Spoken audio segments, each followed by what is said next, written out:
महादेव, हर हर महादेव।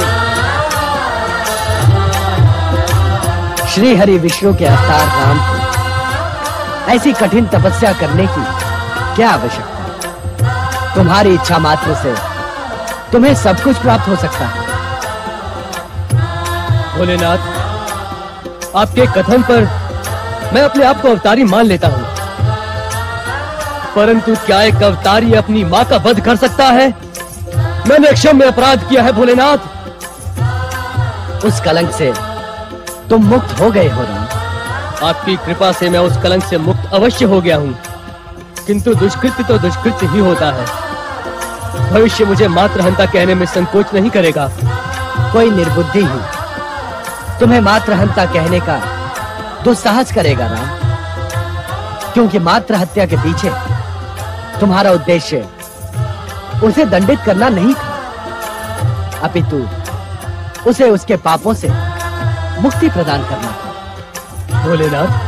हाँ राम, इस संसार में जन्मा कोई भी व्यक्ति माता के ऋण से मुक्त नहीं हो सकता, किंतु तुम पहले तथा संभवतः अंतिम व्यक्ति हो जो माता के ऋण से मुक्त हो गए। आज तक तो मां ही पुत्र को जीवन प्रदान करती थी, किंतु तुमने अपनी माता को नवजीवन प्रदान किया है।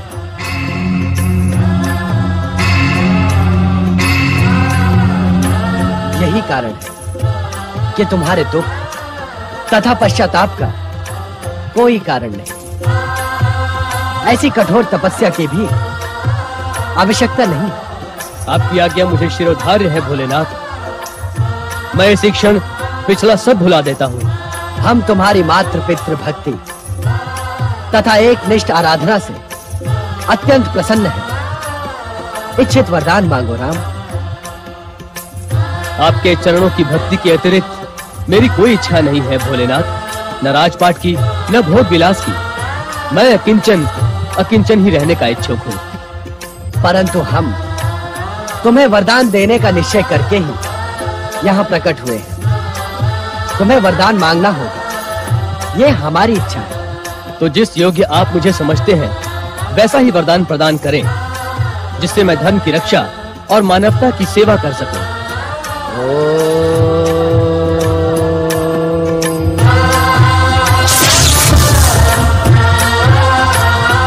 राम, ये लो परशु।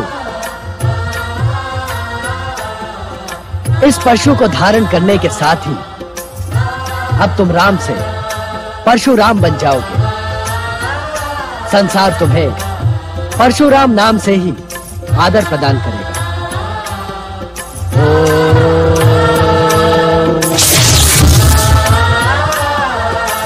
परशुराम स्वयं हमारे द्वारा निर्मित इस पिनाक धनुष का तुम इच्छा अनुसार प्रयोग कर सकते हो।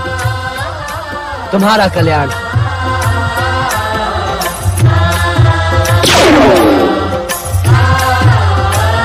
हर हर महादेव, हर हर महादेव। लंकाधिपति दशानन रावण की। कहो मंत्रीवर, क्या समाचार है? लंकाधिपति, हमने आपके आदेशानुसार अंगदीप, यवदीप, मलयदीप, संगदीप, कुशदीप तक के सभी राजा महाराजाओं को आपकी दैत्य संस्कृति स्वीकार कर लेने का संदेश भेज दिया है महाराज। हमारे संदेशों के प्रति उत्तर में क्या अभी तक कोई संदेश प्राप्त हुआ है? अभी तक संदेश वाहक भी लौट कर नहीं आए महाराज। क्षमा लंकाधिपति, क्षमा मांगने की आवश्यकता नहीं है मामा कंपन। आप निसंकोच कहें। मुझे तो विश्वास ही नहीं होता कि संदेश मात्र से ये राजा महाराजा हमारी दास्ता तथा दैत्य संस्कृति स्वीकार कर लेंगे। ऐसी स्थिति में हमारा क्या करना उचित होगा मामा कंपन? दशानन, यदि हम इनमें से किसी एक शक्तिशाली राजा को पराजित कर उसे आपकी दास्ता तथा अपनी दैत्य संस्कृति स्वीकार करने के लिए विवश कर दें, तो अन्य राजा महाराजा भयभीत होकर हमारी ओर स्वतः झुक जाएंगे। मैं आपसे पूरी तरह सहमत हूँ मामा कंपन। अब रावण अपने विश्व विजय के लिए और अधिक प्रतीक्षा नहीं कर सकता। लंकाधिपति दशानन रावण की, लंकाधिपति दशानन रावण की, दैत्य संस्कृति के अवतार दशानन रावण की। बंद करो रावण की जय।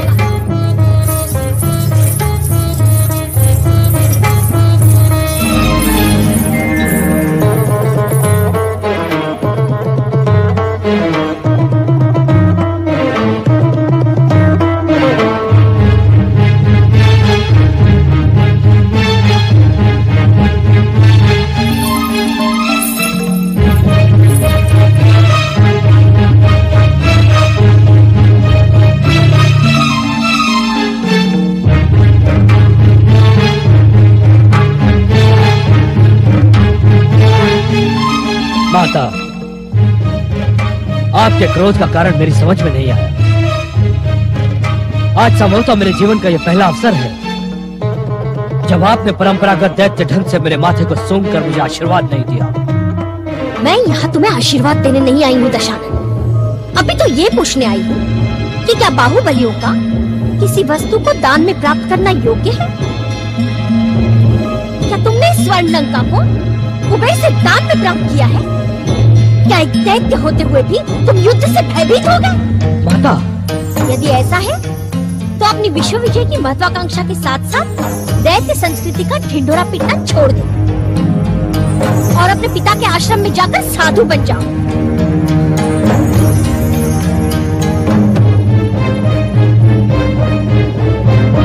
माता, जब कुबेर ने स्वयं ही लंका से अपना अधिकार त्याग दिया तो मैं युद्ध कैसे करता?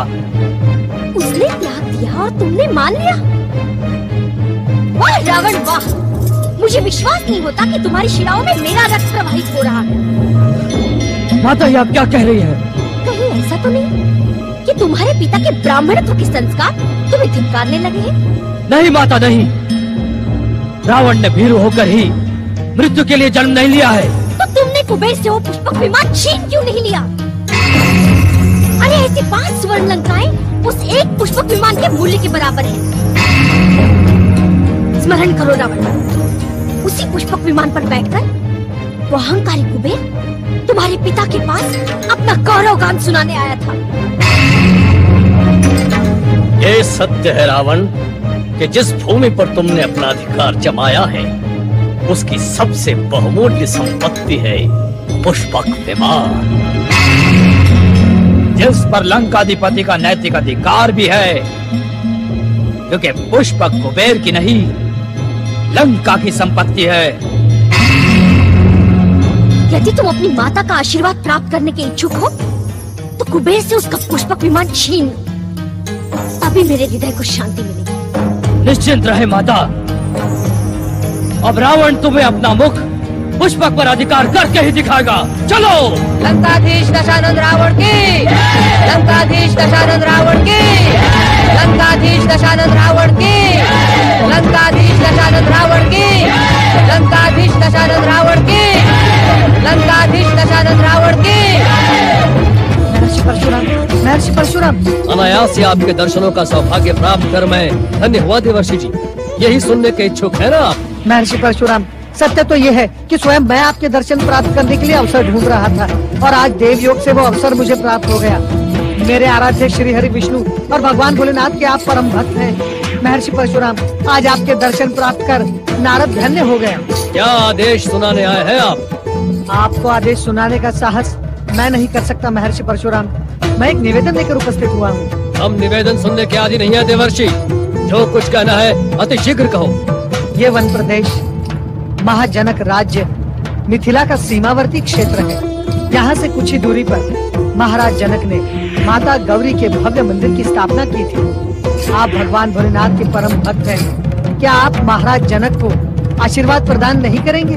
देवर्षि, मिथिला नरेश पर तो भोलेनाथ और माता पार्वती की असीम कृपा है।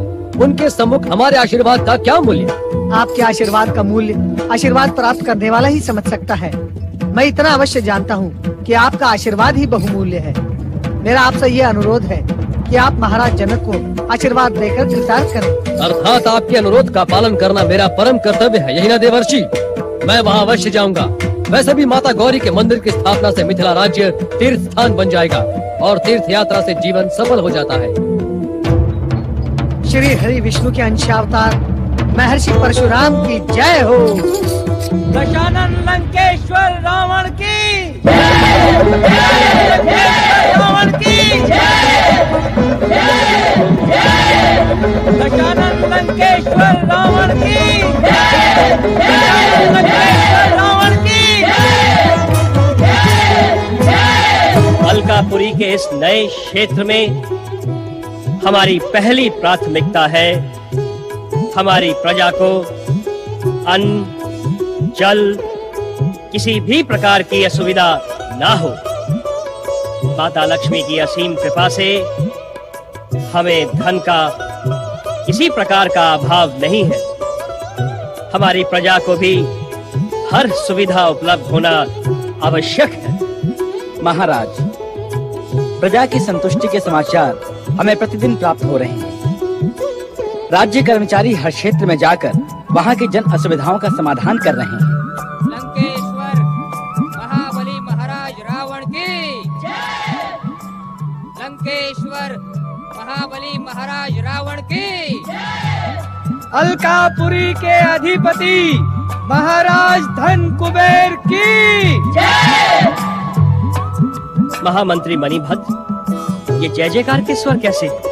महाराज, क्षमा प्रार्थी हूँ, किंतु रावण पर की गई आपकी उदारता नए संकट के रूप में सामने आ गई है। अपनी बात स्पष्ट करो मणिभद्र। महाराज, दशानन रावण ने अपनी विशाल असुर सेना के साथ अलकापुरी पर आक्रमण कर दिया है।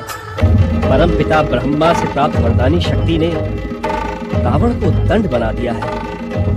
वो हमारे उपहार और उपकार का अनुचित अर्थ लगा रहा है। हाँ महाराज, रावण को उसके इस दुस्साहस का उचित दंड देना ही होगा। और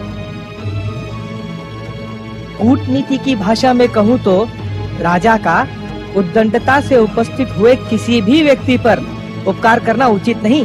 मणिभद्र, मुझे आपसे कूटनीति का पाठ पढ़ने की आवश्यकता नहीं है, क्योंकि मुझे कूटनीति से अधिक भोलेनाथ की भक्ति पर विश्वास है। और एक भक्त का सबसे पहला कर्तव्य होता है कि वो किसी को ठेस न पहुंचाए। समाज की रक्षा के लिए मूल्यवान से मूल्यवान वस्तु का त्याग करें। किंतु रावण का आसुरी तत्व आपके इस त्याग का अनुचित अर्थ लगा रहा है महाराज। मुझे ज्ञात है, रावण में असुर भाव उजागर हो रहे हैं। स्वर्ण लंका पाकर भी वो संतुष्ट नहीं हुआ। उसका बड़ा भाई होने के नाते मेरा कर्तव्य है कि मैं उसे सही शिक्षा दूं। अर्थात उसे सत्य का ज्ञान कराने के लिए हम उससे युद्ध करेंगे। अलकापुरी की सेना असुरों की शक्ति को कुचल कर रख देगी। तब मेरा अनुज सत्य से परिचित होकर असत्य का मार्ग छोड़ देगा। आक्रमण! अलकापुरी महाराज धन कुबेर की दशानन लंकेश्वर रावण की दशानन लंकेश्वर रावण की अलकापुरी पति धन कुबेर की दशानन लंकेश्वर रावण की दशानन लंकेश्वर रावण की अलकापुरी पति धन कुबेर की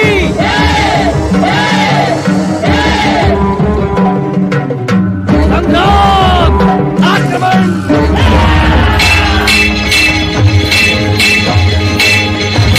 हमारी वरदानी शक्ति से भयभीत होकर कहाँ छुप गए हो भीरू कुबेर? आओ, सामने आओ और हमारे प्रहारों का सामना करो। आओ!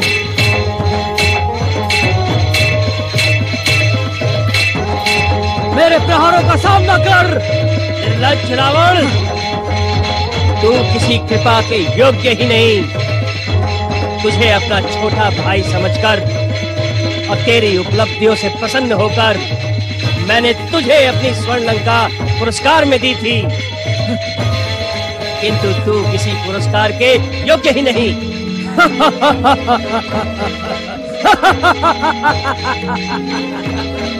मेरे कृपा का तूने अनुचित अर्थ निकाला दुष्ट। मेरे प्रहार तेरे अत्याचारों से संसार को मुक्ति प्रदान करेंगी।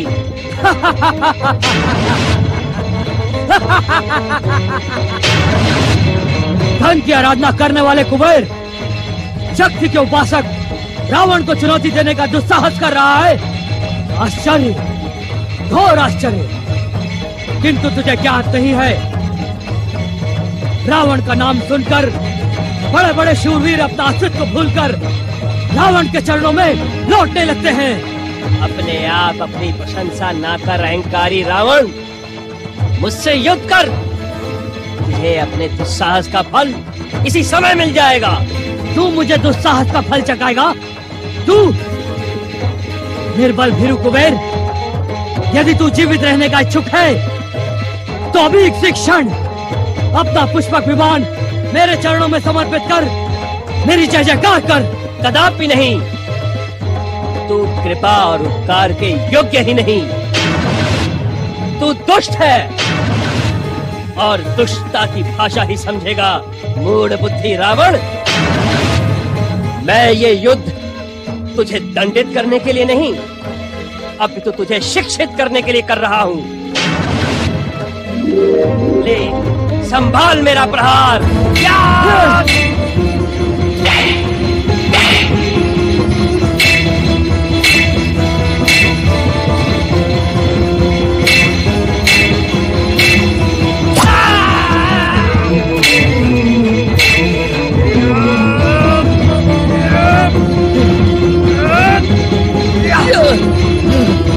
रावण, तू बार बार भ्रमित होकर अलकापुरी में कुछ मांगने आए। इससे पूर्व मैं तुझे न्याय, नीति और मर्यादा का पाठ पढ़ाता हूँ। काल से भी अधिक विकराल रावण अब तेरी मृत्यु का घंट कैसे बजाता है, देख।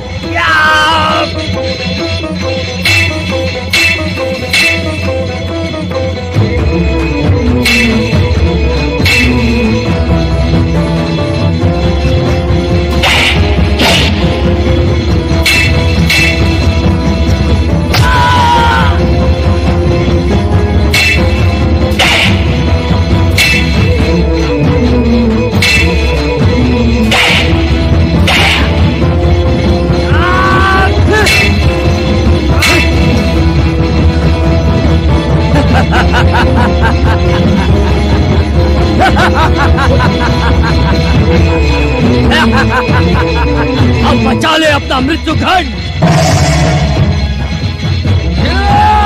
सावधान रावण।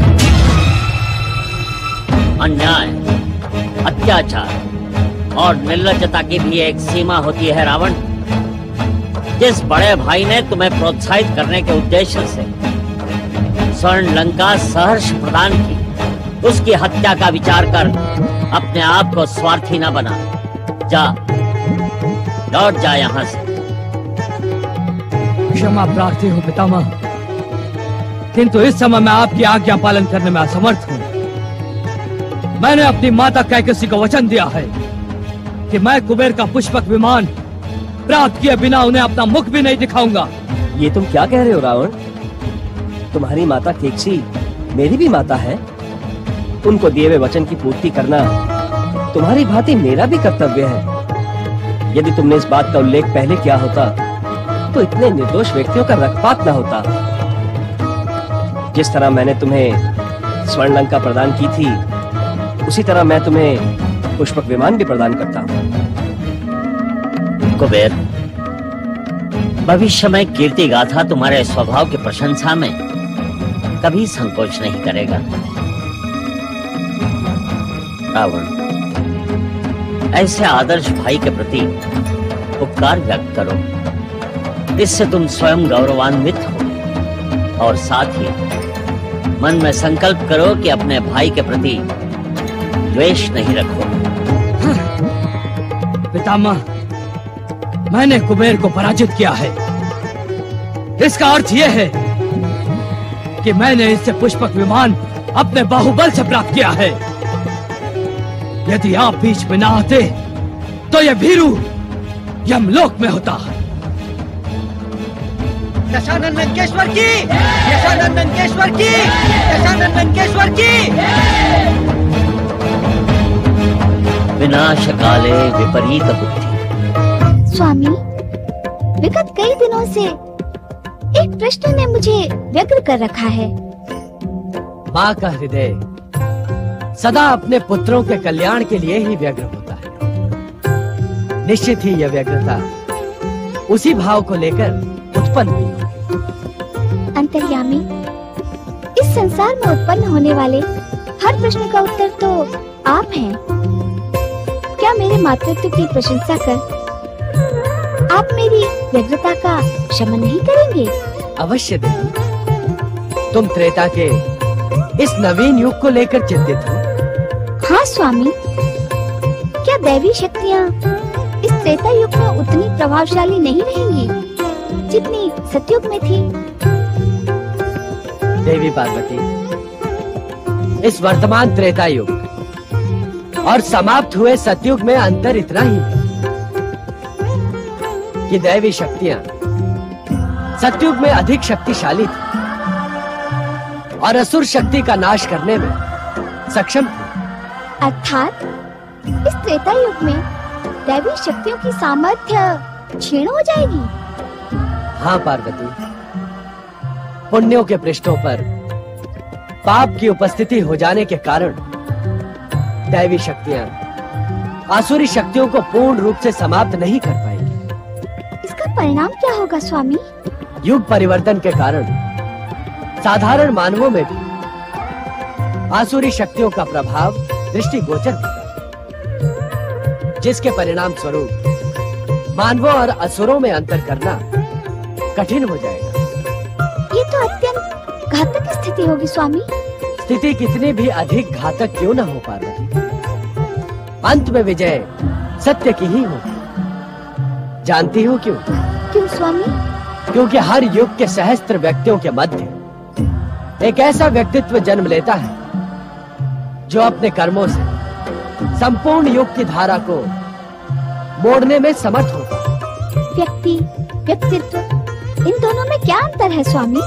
देवी पार्वती, व्यक्ति में ही व्यक्तित्व प्रकाशित होता है। यही कारण है कि यकायक इसमें अंतर करना संभव नहीं होगा, किंतु व्यक्ति तथा व्यक्तित्व दोनों ही भिन्न भिन्न हैं। अर्थात व्यक्ति सीमित है, क्षणजीवी, अस्थायी तथा स्थूल, किंतु व्यक्तित्व सूक्ष्म है, असीम है। उसमें स्थायित्व की मात्रा अधिक होने के कारण व्यक्तित्व की धारा सदा प्रवाहमान रहती है। वो युगों युगों तक संसार को अपने कर्मों से प्रकाशित कर समाज का मार्गदर्शन करती है। आपकी प्रसन्नता इस बात का संकेत कर रही है कि आपकी चिंता का शमन हो गया। हाँ स्वामी, इस युग के एक व्यक्तित्व से मेरा साक्षात हो गया है। तुम जमदग्नि परशुराम की बात कर रही हो? हाँ स्वामी। निस्संदेह श्री हरि विष्णु का यह मानवीय अवतार युगों युगों तक संपूर्ण संसार को प्रकाशित तथा सुगंधित करता रहेगा। इस प्रसन्नता का एक कारण ये भी है स्वामी कि माँ तो अपने पुत्रों के कल्याण की चिंता ही करती है, किंतु पिता उसकी यथोचित व्यवस्था भी करता है। नारायण नारायण। ओम नमः शिवाय। प्रणाम माता। अहो भाग्य, आज भगवान भोलेनाथ और माता पार्वती के एक साथ दर्शन हुए, वो भी गहन चर्चा में लीन रहते हुए। नारद, तुम्हारे आगमन से चर्चा जीवंत हो उठती है। इस समय तुम्हारे आगमन पर हमें भी प्रसन्नता है। नारायण नारायण। माता, आपकी जीवित चर्चा को अधिक जीवंत करने के लिए मैं यहाँ एक जीवंत प्रश्न लेकर उपस्थित हुआ हूँ। नारद, इस समय तुम जो प्रश्न लेकर उपस्थित हुए हो वह हमें ज्ञात है, किंतु उस दुखद प्रसंग में जीवंतता कहाँ से उत्पन्न हो गई? क्षमा स्वामी, ये तो चर्चा परिचर्चा के विरुद्ध कार्य है। अर्थात आप तथा नारद सांकेतिक भाषा में बात करते रहे और मैं सूत्र जोड़ने का प्रयास ही करती रहूं। पार्वती, लंकेश्वर रावण ने अलकापति कुबेर को युद्ध में परास्त कर उसका पुष्पक विमान हस्तगत कर लिया है। उससे भी अधिक आश्चर्य ये है कि इस दुखद प्रसंग में भी नारद जीवंतता ढूंढ लाया। नारायण नारायण। भोलेनाथ, मेरा जीवंत प्रश्न ये है, विनम्र, सदाचारी, न्यायप्रिय एवं आपके परम भक्त कुबेर को दुष्ट दुराचारी रावण ने कैलाश के समीप ही पराजित कर दिया, परंतु आपने उसकी कोई भी सहायता नहीं की। अपने भक्त के साथ अन्याय करने वाले को आपने दंड नहीं दिया। नारद, अन्याय को उसके अन्याय का दंड अवश्य मिलेगा। यह प्रकृति का अटल नियम है। भोलेनाथ, ये कैसा दंड है? दुराचारी रावण का अहंकार सदाचारी कुबेर के पुष्प विमान को प्राप्त कर 7वें आसमान पर पहुंच गया। नारद, दुराचारी को कभी कभी दंड तत्काल ही प्राप्त हो जाता है तथा कभी कुछ समय पश्चात। अर्थात तनिक प्रतीक्षा करो, तुम्हें तुम्हारे इस अर्थात का उत्तर मिल जाएगा। नंदी, आज्ञा स्वामी। कुछ समय पश्चात एक व्यक्ति विमान द्वारा हमारा कैलाश क्षेत्र पार करेगा, किंतु तुम अपनी शक्ति से उसे तब तक रोके रहोगे जब तक हम उससे भेंट न करें। जो आज्ञा स्वामी। नंदी, ध्यान रहे, तुम वानर मुखी रूप धारण करो तथा समस्त शिवगणों को अपने साथ लेकर जाओ। जो आज्ञा स्वामी।